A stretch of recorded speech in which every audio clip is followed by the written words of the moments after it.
Graça e paz. Hoje, dia 3 de agosto de 2023. Até aqui, nos ajudou o Senhor. No livro de 1 Coríntios, capítulo 4, verso 14, diz assim: Não vos escrevo estas coisas para vos envergonhar, pelo contrário, para vos admoestar como a filhos meus amados.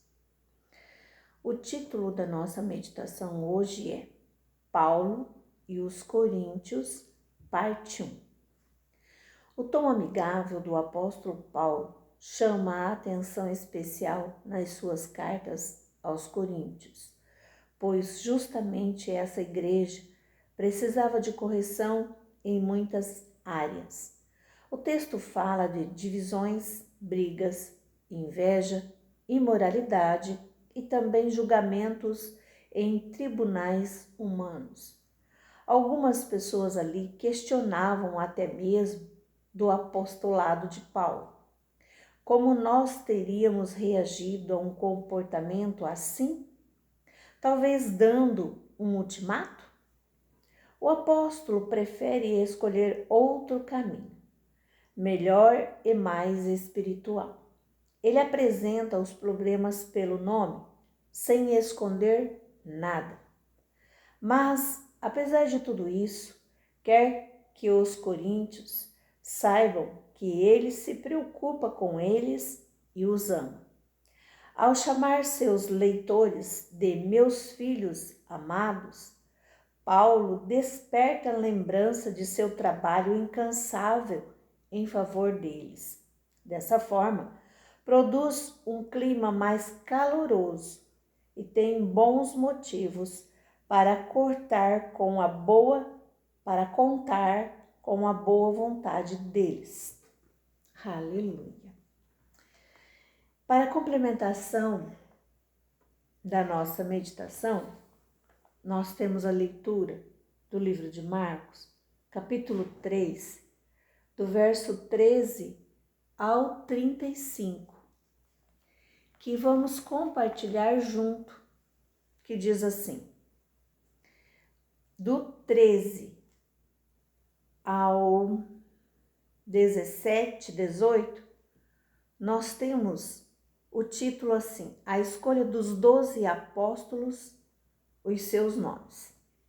Diz assim a palavra do Senhor: Depois subiu ao monte e chamou os que ele mesmo quis, e vieram para junto dele. Então designou 12 para estarem com ele e para os enviar a pregar e a exercer a autoridade de expelir demônios. Eis os 12 que designou: Simão, a quem acrescentou o nome de Pedro, Tiago, filho de Zebedeu, e João, seu irmão, aos quais deu o nome de Boanerges, que quer dizer filhos do trovão, André, Felipe, Bartolomeu, Mateus, Tomé, Tiago, filho de Alfeu, Tadeu, Simão, o Zelote e Judas Iscariotes, quem foi que o traiu. Observe que o Senhor os chamou 12 para pregar o Evangelho e exercer a autoridade de expelir demônios. Então o Senhor designou ali os 12 para pregar o Evangelho e a exercer a autoridade de expelir demônios. Depois nós temos do capítulo 20 até o capítulo 30, o título de A blasfêmia dos escribas. Daqui a pouco. Então ele foi para casa, não obstante a multidão afluiu de novo, de tal modo que nem podiam comer. E quando os parentes de Jesus ouviram isto, saíram para o prender. Então diziam: está fora de si. Parentes de Jesus.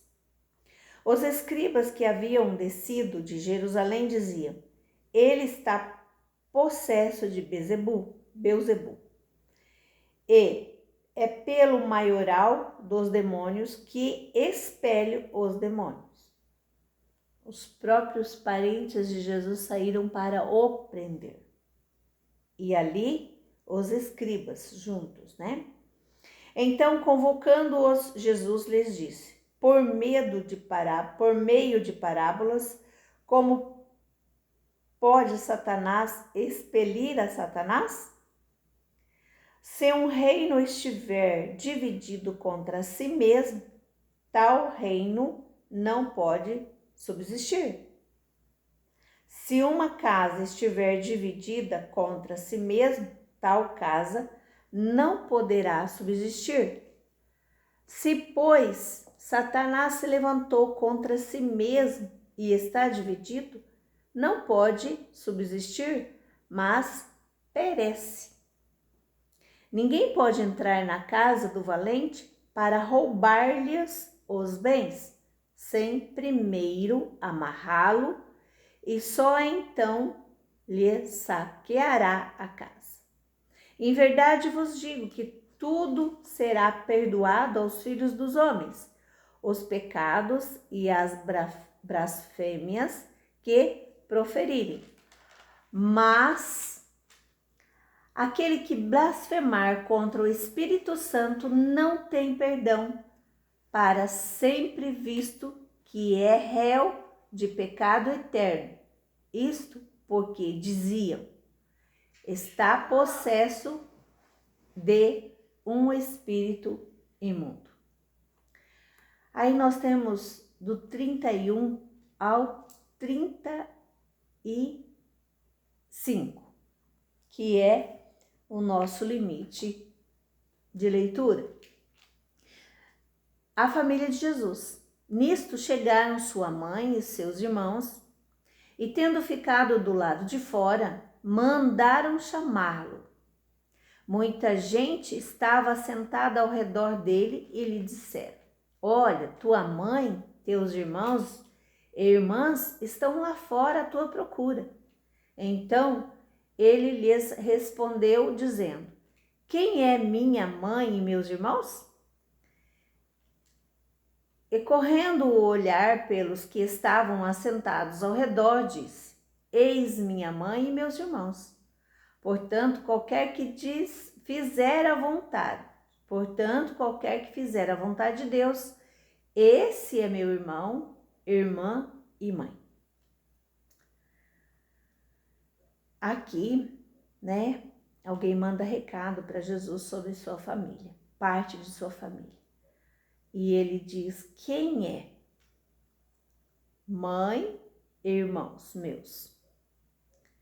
Aí ele percorre o olhar por todo o lugar em que ele estava. E ele diz que mãe, irmão e irmã dele é aquele que faz a vontade de Deus.